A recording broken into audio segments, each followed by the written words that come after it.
Volvemos después de unos capítulos al continente Atlante. Vimos cómo después de su época dorada, las élites oligarcas y el sacerdocio desviado, sediento de poder, convulsionó a la sociedad atlante provocando la abdicación del rey Enki Poseidón, alrededor del 27.000 a.C. La Federación por su parte se desvinculó del proyecto Atlante al rebasar las líneas rojas, ya que de manera torticera los Anunnakis habían ofrecido su tecnología y asesoramiento para el desarrollo de proyectos genéticos. De esta manera, conseguían que la influencia directa de las federaciones sirianas y pleyadianas disminuyera en la Tierra. Con el paso de los milenios, la Atlántida se fue convirtiendo en toda una potencia en la zona atlántica del mundo, teniendo colonias en diversas zonas de África, América y Groenlandia con fines comerciales. En la misma cuenca del Amazonas se reportan desde hace años por investigadores y aventureros, que en plena selva se encuentran muros antiquísimos reforzados con argamasa, así como el famoso símbolo atlante de círculos concéntricos, tallado en las rocas. A pesar de no contar con alta tecnología, la civilización atlante acabó convertida en un auténtico imperio. Existía un próspero comercio, además de ser una tierra abundante en recursos. Pero a pesar de esta expansión, la falta de rectitud y moralidad fue creciente. Vimos cómo se instauró la esclavitud, todo terrateniente se comparaba con el resto en función de cuántos cientos o miles de esclavos poseían, y con el paso de los milenios, una parte importante de la sociedad atlante eran esclavos. Se crearon gracias a la tecnología Anunnaki, nuevas razas de homínidos que servían de esclavos, y todas de carácter muy regresivo. Se hicieron experimentos genéticos sin ningún tipo de moralidad, llegando a cruzar humanos con especies animales solo para divertimento de las élites, en una especie de museo de los horrores. También la energía arconte influyó para que se creara una auténtica industria en torno a la venta del cuerpo femenino, esto es, la prostitución. Fue una manera de destruir y emponzoñar la energía femenina, corromper el amor entre un hombre y una mujer, así como el poder de la propia mujer como anclaje de la energía telúrica. Gaia, nuestro planeta, al fin y al cabo es también una energía y conciencia femenina, nuestra madre tierra. Para controlar todo esto, la Atlántida poseía un temible y numeroso ejército, donde en sus filas y como tremenda fuerza de choque, contaban con escuadrones de gigantes de las razas primigenias, cuyo corazón ya se había desviado. Además, las escuelas del árbol del conocimiento, que utilizaron el saber de las escuelas del misterio para potenciar el poder de las élites, constituían un tándem poderoso. Vimos también cómo en la fecha del 23.844 a.C., ante el panorama de perdición espiritual terrestre, que sucumbía poco a poco a las fuerzas arcontes y reptilianas, encarnaron en auxilio 1000 presencias yo soy de la más alta y pura jerarquía, fractalizadas en 144.000 almas dispuestas a encarnar y mantener la rectitud de espíritu, los famosos 144.000 del libro del Apocalipsis que seguían los mandatos divinos. Estos con el paso de los milenios, no se dejaron mancillar por la inmoralidad reinante, y fueron un reducto donde sobrevivió la pureza del ser y del saber de las antiguas escuelas del misterio de Tot y la jerarquía Melquisedec, condenadas casi a la clandestinidad y apartadas de cualquier estamento oficial de poder.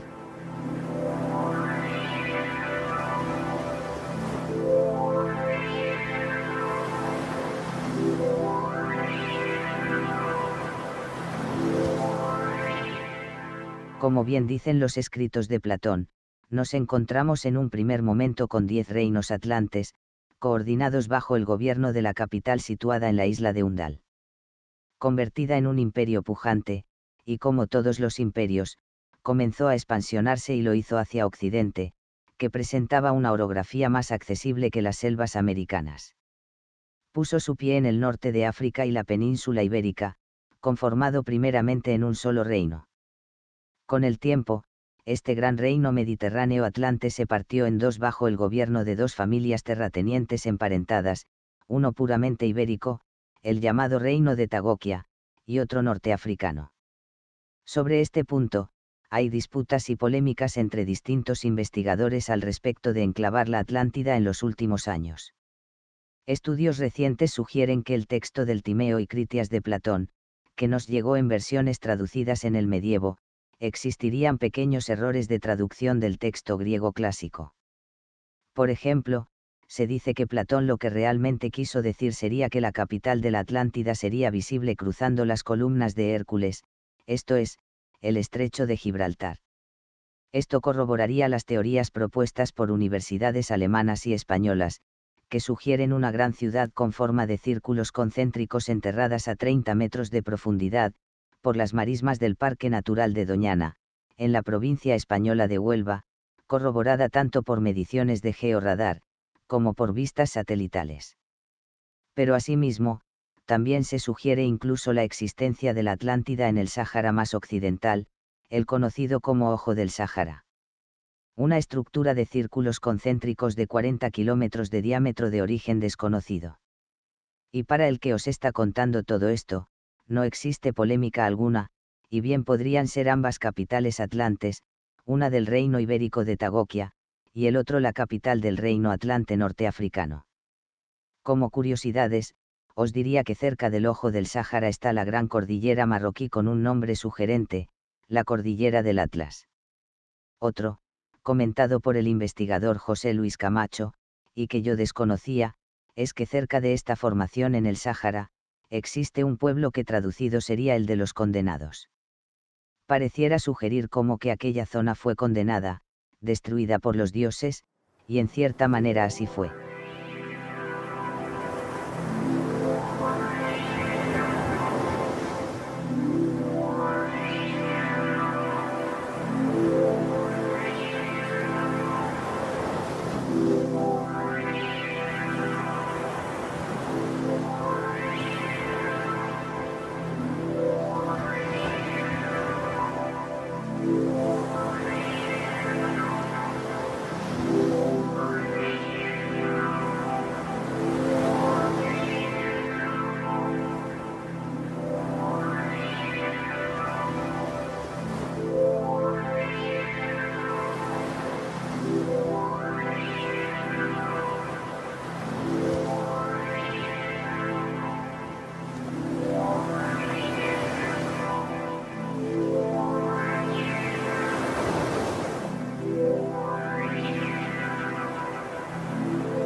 Tiempo atrás también os comenté que hubo una guerra entre los Anunnakis y la Federación de Alción hace 25.000 años, y que ésta la perdió. Pero no penséis con ello que los Anunnakis campaban a sus anchas, ni mucho menos. La guerra se perdió por el hecho de que los Anunnakis no pudieron ser neutralizados o expulsados de la Tierra, pero la Federación, al ver que estos se atrincheraban fuertemente en ella, acordonaron el sistema solar. Comenzaron así un lento trabajo de limpieza de todos los asentamientos Anunnakis en el sistema solar exterior, para acabar arrinconándolos en el sistema interior, quedando solo bases Anunnakis subterráneas en Marte, y siendo su único bastión el sistema Tierra-Luna, poniendo siempre en peligro de interceptación cualquier movimiento Anunnaki en este cuadrante.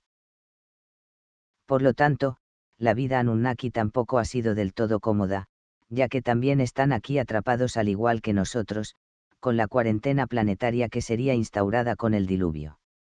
Como ya indiqué en el anterior capítulo, la obra del Timeo y el Critias de Platón, que recoge informaciones traídas a Grecia por el sabio Solón, antepasado suyo alrededor del año 500 a.C., que recabó en su viaje a Egipto de boca de los sacerdotes egipcios sobre la historia real entre comillas, del mundo antiguo.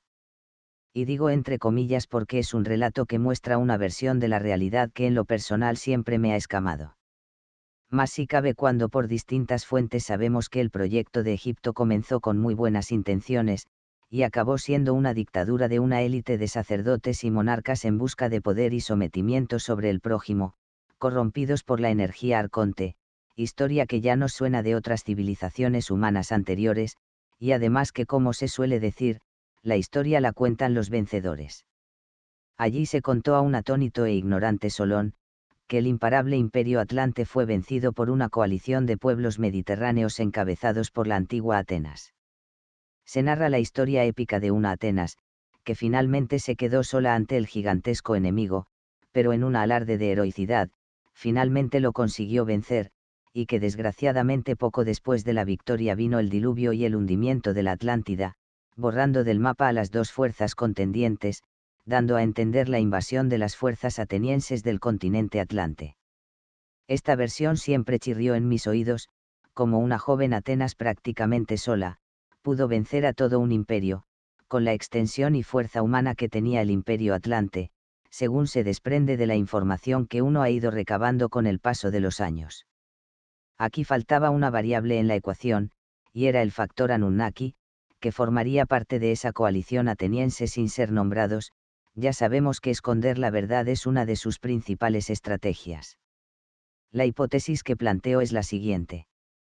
Las informaciones canalizadas sugieren en parte cosas parecidas a los textos de Platón, que la sed de conquista atlante se expandió por el Mediterráneo, y que el reino ibérico y norteafricano atlante, fueron sus pilares fundamentales en su política expansionista por el Mediterráneo, las dos columnas del Atlante Hércules.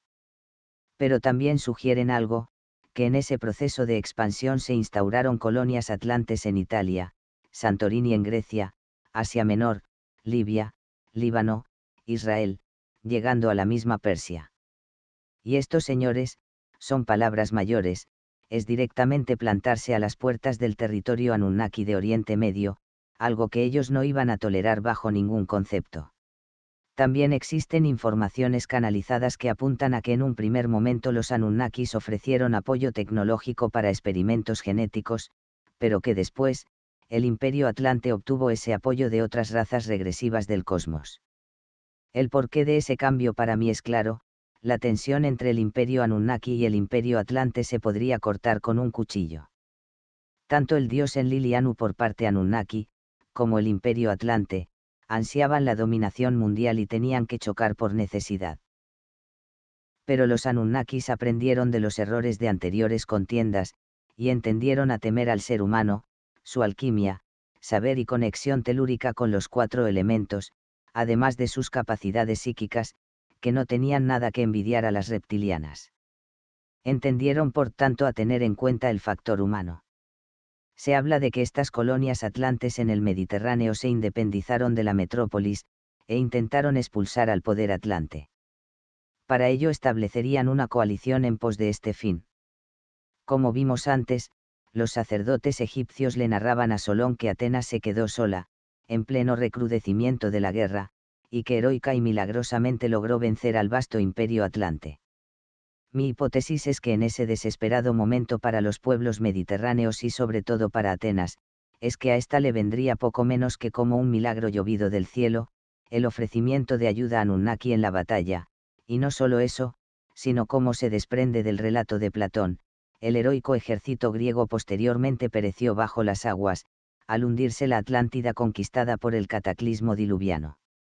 Llevaba años con esta hipótesis martilleando mi cabeza, cuando recientemente me encuentro con informaciones de, por ejemplo, personas con vidas pasadas en la Atlántida como sacerdotes, que hablan de que todo acabó con la invasión del continente por parte de varias razas, no solo humanas, y el consiguiente diluvio. Para la mayoría, ese tipo de frases pasarían inadvertidas, pero para mí, son totalmente reveladoras y significan cerrar el círculo. La jugada fue maestra y el golpe mortal. Analicémoslo detenidamente. Los Anunnakis temían al poder atlante, era un rival en toda regla, así que necesitaban para vencer, contar con la participación obligatoria entre sus filas del factor humano terrestre, y la oportunidad llegó con esta guerra en el Mediterráneo. Y no solo se quitaron al enemigo atlante de un plumazo, sino que con la invasión del ejército ateniense de tierras atlantes, no sería de extrañar además que los Anunnakis transportaran tropas de esta ciudad a la Atlántida, y con la posterior devastación diluviana, quedaba también aniquilada la potencia del poder ateniense y la mayoría de los gigantes nefilims que contaba entre sus filas. Imaginar el combate da auténtico vértigo. Ambos contendientes manejando la magia negra a la vez que las fuerzas telúricas, la energía de la madre tierra, para al fin y al cabo destrozar a sus propios hermanos. El planeta, nuestra madre, se sentía utilizada y ultrajada. Así que por todo el Mediterráneo, desde el oriente hasta el occidente, se desataría un auténtico infierno en la tierra. Es de suponer que el fragor máximo del combate se daría en la península ibérica y la costa norteafricana, ya que era el bastión atlante del Mediterráneo. Aquí la lucha sería feroz, intentando contener los ejércitos atlantes al contraataque ateniense respaldado por ejércitos reptilianos ultratecnológicos. De nuevo, una lucha bizarra al máximo, y como ya he dicho en alguna ocasión, la historia planetaria supera con creces cualquier película de ciencia ficción. Una vez invadida la península ibérica y destruido el grueso del ejército atlante, comenzaría la invasión de la coalición anunnaki ateniense del continente de la Atlántida, hasta tomar la isla central de Undal y su capital. De esta manera, quedaba neutralizado el poder de las razas gigantes primigenias, ya que no hay que olvidar que este era el gran dolor de cabeza para los Anunnakis, además del saber alquímico y espiritual que legaban a la humanidad. Con el diluvio, quedarían unas pocas tribus de gigantes Nefilim, que aparecen reflejadas en el Génesis bíblico y cuyos restos son ocultados por la ciencia oficial. Con la cuarentena posterior, la bajada del cuerpo de luz y el paso de varias generaciones, la merma paulatina de las capacidades psíquicas humanas, altura, su poder de autorregeneración celular y longevidad, la humanidad quedaba debilitada, mermada en número, con el gran saber Lemur y Atlante prácticamente perdido, ignorante y por lo tanto manejable. Los Anunnakis, que sabían la fecha aproximada del diluvio, darían el golpe definitivo y lograrían sentirse como dioses espiritualmente idiotas, todo hay que decirlo, pero así se sentían y se sienten, reinando este planeta sagrado.